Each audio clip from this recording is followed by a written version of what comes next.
ಆತ್ಮೀಯ H16 news ಅರ್ಥಾತ್ ಹೇ ಸೀತಾರಾಮಗೆ ಸ್ವಾಗತ. ನಾನು ನಿಮ್ಮವ MI ಅಥವಾ ಮಲ್ಲಪ್ಪ ಜೋತಾವಾರ್. ಆದ್ಮೇಲೆ ಈಗ ತಾವು ದಿನ ಸುದ್ದಿಗಳನ್ನ ಅದರ ಜೊತೆಗೆ ವಿಶೇಷತೆಗಳನ್ನ ನೋಡ್ತಾ ಹೋಗಿ ವಿಶೇಷ ಈ ಮೊದಲನೇ ಸುದ್ದಿಯನ್ನು ನೋಡಿ.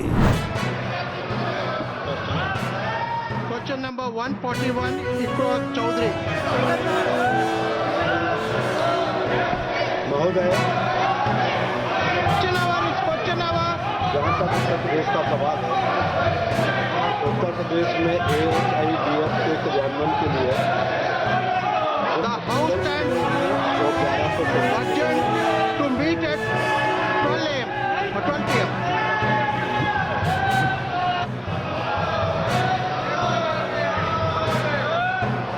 Now papers to be laid on the table. Item number 2.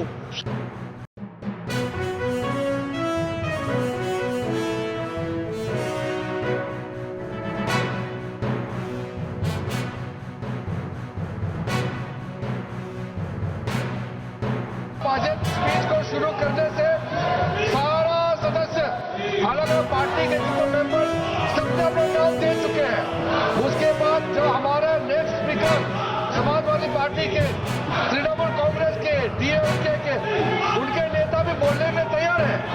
Congress ही अपना बात शुरू नहीं करते हैं.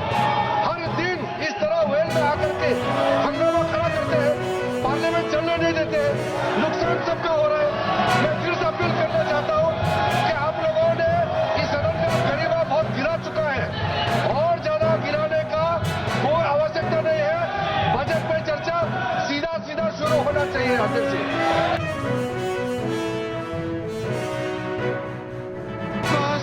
Please go back to your seats. Honorable members, please go back to your seats. Let the budget discussion start. The House stand adjourned to meet again at 2 p.m.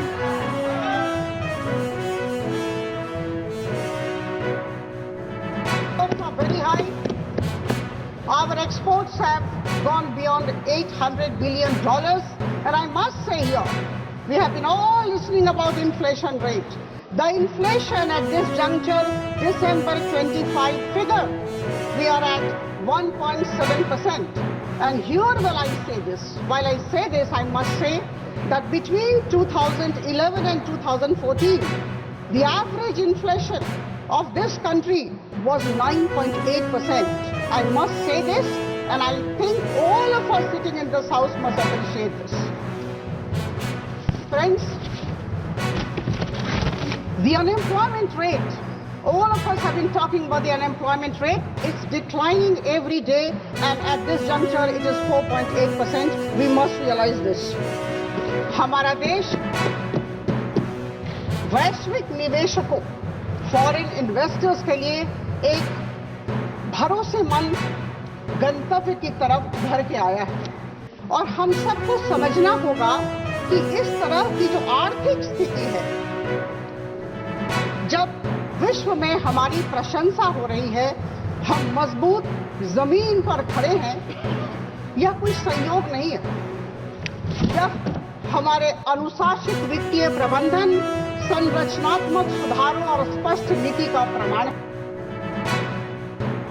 Just 58% of internet access. Where is artificial intelligence going to come to these schools? Technology without access is not transformation, Madam Minister. It is exclusion by design. Continued underfunding paired with grand promises will not uplift our children. It will mortgage India's future at a discount.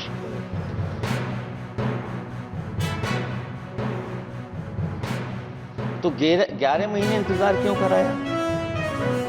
अगर यही deal होनी थी सभापति महोदय, तो 11 महीने किस बात का इंतजार था? हमारे कारोबारियों को या हमारे जितने भी उद्योग से जुड़े लोग हैं, उनके साथ ये परेशानी क्यों?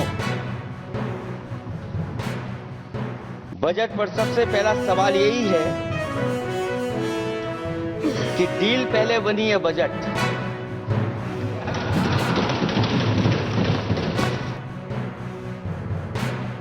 And one thing that regarding this 7 high-speed rails corridors Honorable Prime Minister declared. And I humbly request Honorable Finance Minister to declare another important railway corridor. Mr. Somanaji also here, Railway Minister, and Vaishnav is also declared. I request high-speed rail corridor from Bengaluru to Bombay. It will cover most of the part of the Karnataka. So I request humbly to announce 8th corridor also, which will help to the Karnataka. And regarding another important thing is, my chairman, that defense cluster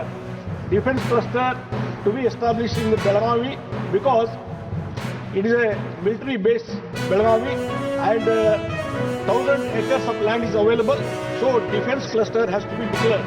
And another important thing, Kalsa Banduri drinking water project. So it is implemented. Definitely it will help for the development of that area is concerned. ಮಾಧ್ಯಮಗಳಲ್ಲಿ ಏನಂದರೆ ಇವತ್ತು ದಿವಸ ಕೋಲಾರ ತಾಲೂಕು ಧನ್ಮಟ್ನಹಳ್ಳಿ ವೇಮಗಲ್ ಹೋಬಳಿ ಧನ್ಮಟ್ನಹಳ್ಳಿ ಗ್ರಾಮಸ್ಥರಾದ ತಾವು ಮಾತಾಡೋದೇನೆಂದರೆ, ನಿನ್ನೆ ಒಂದು ಮೇಡ್ಯಾಳ ಗ್ರಾಮಸ್ಥರ ಮನವಿ ಮೇರೆಗೆ ಒಂದು ಧರಣಿಯನ್ನು ಇಲ್ಲಿ ಹಮ್ಮಿಕೊಂಡಿದ್ದಾರೆ. ಕಾರಣ ಏನಂತಂದರೆ, ಅಲ್ಲಿ ಪಕ್ಕದಲ್ಲಿ ಒಂದು ಕಷಾಯ ಫ್ಯಾಕ್ಟ್ರಿ ಹೊಸದಾಗಿ ಓಪನ್ ಆಗಿದೆ. ಇದರಿಂದ ಇವರಿಗೆ ಏನಾದರೂ ಗ್ರಾಮಸ್ಥರಿಗೆ ಧೂಳು ಅದು ಇದು ಬೀಳ್ತದೆ ಅನ್ನೋದೊಂದೇ ಕಾರಣಕ್ಕೆ ಅವರು ಇದು ಮಾಡಿದ್ದಾರೆ. ಇವರು 25 ವರ್ಷಗಳಿಂದ ಧನ್ಮಟ್ನಹಳ್ಳಿ ಪಕ್ಕದಲ್ಲಿ ಒಂದು ಕಷಾಯ ಫ್ಯಾಕ್ಟ್ರಿ ಸೊನ್ನೆಗೊಳ್ಳುವುದು ನಡೀತಾ ಇದೆ. ಇದರಿಂದ ನಮ್ಮ ಗ್ರಾಮಸ್ಥರಿಗೆ ನಮಗೆ ಯಾರಿಗೂ ಏನು ತೊಂದರೆ ಇಲ್ಲ. ಇದರಿಂದ ಸುಮಾರು ಜನ ಬಡವರು, ದಲಿತರು, ಹಿಂದುಳಿದ ವರ್ಗರು, ಅಲ್ಪಸಂಖ್ಯಾತರು ಎಲ್ಲರೂ ಹೋಗಿ ಅಲ್ಲಿ ಕೆಲಸ ಮಾಡ್ತಾ ಇದ್ದಾರೆ. ಇದರಿಂದ ಎಷ್ಟೋ ಕುಟುಂಬಗಳು ಬದುಕ್ತಾ ಇದೆ. ಲಾರಿ ಮಾಲೀಕರು, ಇನ್ನೊಂದು ಕ್ರಷರು, ಇನ್ನೊಂದು ಎಲ್ಲದರಲ್ಲಿ ಅನುಕೂಲ ಆಗಿ ಏನೋ ಜೀವನ ನಡೆಸ್ತಾ ಇದ್ದಾರೆ. ಇದರ ಅನ್ವಯವಾಗಿ ಇವತ್ತು ಧನ್ಮಟ್ನಹಳ್ಳಿ ಗ್ರಾಮಸ್ಥರು ಇದರಿಂದ ನಮ್ಗೆ ಯಾವುದೇ ತೊಂದರೆ ಇಲ್ಲ, ನಮ್ಮವರು ಅಲ್ಲಿ ಬದುಕನ್ನು ಕಟ್ಕೊಂಡು ಜೀವನ ನಡೆಸ್ತಾ ಇದ್ದಾರೆ. ಇದರಿಂದ ಅದನ್ನು ತೆರವುಗೊಳಿಸಬಾರ್ದು. ಇದನ್ನು ಅದರೊಳಗೆ ಸೇರಿಸಿ, ಈ ಕ್ರಷರ್ನು ಸೇರಿಸಿ ಕೊಟ್ಟಿರೋದ್ರಿಂದ ಇದನ್ನು ತೆರವುಗೊಳಿಸಬೇಕು, ವಿಮುಕ್ತಿಗೊಳಿಸಬೇಕು ಅಂತೇಳಿ ನಾವು ಗ್ರಾಮಸ್ಥರಿಂದ ಬಂದು ಇಲ್ಲಿ ಹೊತ್ತು ಮನವಿ ಮಾಡ್ತೇವೆ.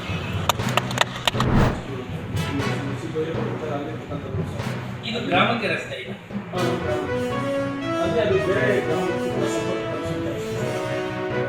ಈಗ ಅದು ನಮ್ಮ ಹುಡುಗನ ಪಂಚಾಯತಿ ಸೇರುತ್ತೆ, ಪಟ್ಟಣ ಪಂಚಾಯತಿ.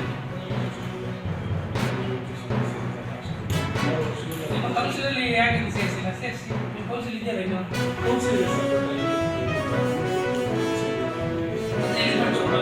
ಯಾವುದೇ ಅನುದಾನವನ್ನು ಮಾಡ್ಕೋಬೇಕು ಅಂದರೆ ಈಗ ಸಂಪನ್ಮೂಲಗಳನ್ನು ಸೃಷ್ಟಿ ಮಾಡಬೇಕು ಅಂತಿದೆ. ಆಮೇಲೆ ಬಾಡಿ ಇದೆ.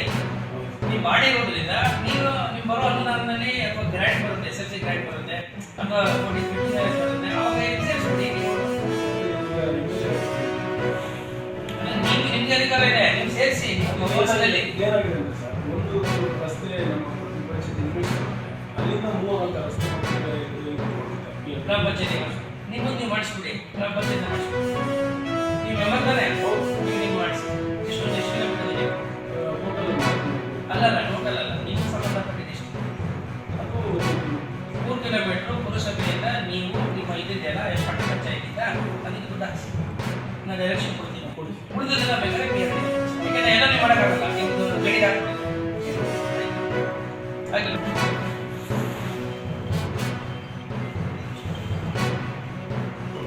Okay sir.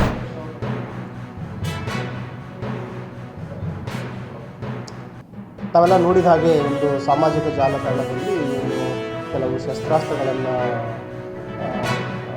ತೋರಿಸಿ ವಿಡಿಯೋ ರೀಲ್ಸ್ಗಳನ್ನು ಮಾಡಿರೋದು ಹರಿದಾಡ್ತಾ ಇದೆ. ಅದ್ರ ಬಗ್ಗೆ ಈಗಾಗಲೇ ನಮ್ಮ ಸ್ಥಳೀಯ ಅಧಿಕಾರಿಗಳಿಗೆ ನಿರ್ದೇಶನವನ್ನು ನೀಡಿದ್ದೀನಿ. ಅದರಲ್ಲಿರುವವರು ಯಾರು ಮತ್ತು ಎಲ್ಲಿ, ಯಾರಂತ ಗೊತ್ತಿದೆ, ಮತ್ತು ಎಲ್ಲಿ ಅವರು ಆ ವಿಡಿಯೋ ರೀಲ್ ಮಾಡಿದ್ದು, ಯಾವತ್ತು ಮಾಡಿದ್ದು, ಅದು ಯಾವ ಸ್ಟೇಷನ್ ವ್ಯಾಪ್ತಿಗೆ ಬರುತ್ತೆ, ಮತ್ತು ಅದರಲ್ಲಿ ಏನು ಅವರು ಬಳಸಿರುವಂಥ ಏನು ವೆಪನ್ಸ್ ಇದೆ ಅದು ಲೈಸೆನ್ಸ್ ಇದೇ ಇಲ್ಲ. ಒಂದು ವೇಳೆ ಲೈಸೆನ್ಸ್ ಇದ್ದರೂ ಕೂಡ ಆ ರೀತಿ ಸೋಷಿಯಲ್ ಮೀಡಿಯಾದಲ್ಲಿ ರೀಲ್ಸ್ ಮಾಡುವಂಥದ್ದೆಲ್ಲ ಮಾಡಿದರೆ ಆರ್ಮ್ಸ್ ಆ್ಯಕ್ಟಲ್ಲಿ ಏನು ಕ್ರಮ ತೆಗೆದುಕೊಳ್ಬೇಕು ಮತ್ತು ಬೇರೆ ಕಾನೂನು ಪ್ರಕಾರ ಏನೇನು ಕ್ರಮ ತೆಗೆದುಕೊಳ್ಬೇಕು ಅನ್ನೋದ್ರ ಬಗ್ಗೆ ಆಗಲೇ ಸ್ಥಳೀಯ ಪೊಲೀಸರಿಗೆ ಹೇಳಿದ್ದೀನಿ. ಅವರು ಈಗಲೇ ಪರಿಶೀಲನೆ ಮಾಡ್ತಾ ಇದ್ದಾರೆ. ಆದಷ್ಟು ಬೇಗ ಇದ್ರ ಬಗ್ಗೆ ಕ್ರಮವನ್ನು ತೆಗೆದಲಿಕ್ಕೆ ಹೇಳಿದ್ದೀನಿ. ಮತ್ತು ಏನು ಇತ್ತೀಚೆಗೆ ನಾವು ನೋಡ್ತಾ ಇದ್ದೀವಿ, ಕೆಲವು ಯೂನಿವರ್ಸಿಟಿ ಪೊಲೀಸ್ ಸ್ಟೇಷನಲ್ಲೂ ಕೂಡ ಕಳೆದ ವರ್ಷ ಈ ಟಾಯ್ ಪಿಸ್ಟಲ್ ಬಳಸಿ ಕೂಡ ರೀಲ್ ಮಾಡಿದರು. ಬಟ್ ಈ ಸಾರ್ವಜನಿಕರಿಗೆ ಹೆದರಿಕೆ ಬರುವಂಥದ್ದು ಯಾವುದೇ ರೀಲ್ಸ್ ಮಾಡಿದರೂ ಕೂಡ ನಮ್ಮ social media monitoring team watch ಮಾಡ್ತಾಯಿದ್ವಿ ಮತ್ತು ನಾವು ಅದರ ಮೇಲೆ ಸೋಮುಟ ಕೇಸನ್ನು ಕೂಡ ನಾವು ಮಾಡ್ತಾಯಿದ್ವಿ.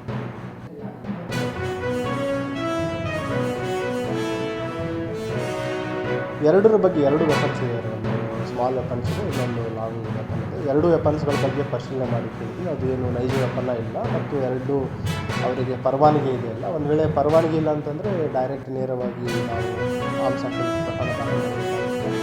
ಒಂದು ವೇಳೆ ಲೈಸೆನ್ಸ್ ಇದ್ದರೂ ಕೂಡ ಅದು ಲೈಸೆನ್ಸ್ ಕಂಡೀಷನ್ಸ್ ಇಲ್ಲಾಂಗಿದೆ, ಅದ್ರ ಬಗ್ಗೆ ಕೂಡ ಪರಿಶೀಲನೆ ಮಾಡ್ತೀವಿ. ಪ್ರಥಮವಾಗಿ ಅದು ಎಲ್ಲಿ ಆಗಿದೆ, ಯಾವತ್ತಾಗಿದೆ ಅಂತ ನಾವು ಪರಿಶೀಲನೆ ಮಾಡಬೇಕು. ಇಲ್ಲಿ ಗ್ರಾಮೀಣ ಭಾಗದಲ್ಲಾಗಿದೆ ಅಥವಾ ನಗರ ಭಾಗದಲ್ಲಾಗಿದೆ, ಎಲ್ಲಾದರೂ ಕೂಡ ಸ್ಥಳೀಯ ಪೊಲೀಸ್ ವತಿಯಿಂದ ಅವರ ಮೇಲೆ ಕ್ರಮ ತೆಗೆದುಕೊಳ್ಳಿಕ್ಕೆ ಮುನ್ಸೂಚನೆಯನ್ನು ನೀಡ್ತಾರೆ. ತಾವೆಲ್ಲ ಇಲ್ಲಿವರೆಗೆ ಸುದ್ದಿಗಳನ್ನು ನೋಡಿದಿರಿ, ಜೊತೆಗೆ ವಿಶೇಷ ಘಟನೆಗಳನ್ನು ಸಹ ನೋಡಿದಿರಿ. ಅದು ನಿಮಗೇನು ಅನ್ನಿಸ್ತು? ನಿಮಗೆ ಲೈಕ್ ಮಾಡಿರಿ, ಶೇರ್ ಮಾಡಿರಿ, ಕಾಮೆಂಟ್ ಮಾಡಿರಿ, ಜೊತೆಗೆ ಸಬ್ಸ್ಕ್ರೈಬ್ ನಿಲ್ಲಿಸ್ಬೇಡ್ರಿ. H16 ನ್ಯೂಸ್ ಅರ್ಥಾತ್ ಸಿದ್ದರಾಮಯ್ಯ ಸತ್ಯದ ಕೈಗಳಲ್ಲಿ ವಂದನೆಗಳು.